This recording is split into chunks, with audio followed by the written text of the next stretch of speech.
విలన్లకు హీరోలు బచ్చాలాగే కనిపిస్తారు. నక్కలన్నీ ఏకమవుతాయన్న సీఎం జగన్.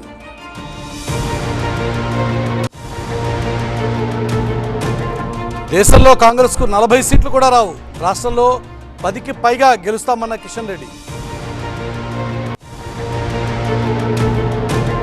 పేదల కళ్ళలో ఆనందం చూడలేకపోతున్నారు. 10 ఏళ్లలో బీఆర్ఎస్ బీజేపీ చేసిందేం లేదన్న రేవంత్.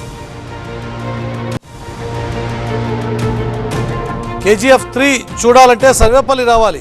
కాకాణి టార్గెట్గా చంద్రబాబు కామెంట్స్.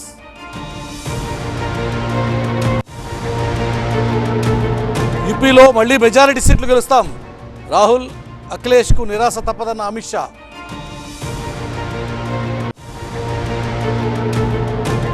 బీజేపీకి 150కి కంటే ఎక్కువ సీట్లు రావు. ఇండియా కూటమి గెలుస్తుందన్న రాహుల్.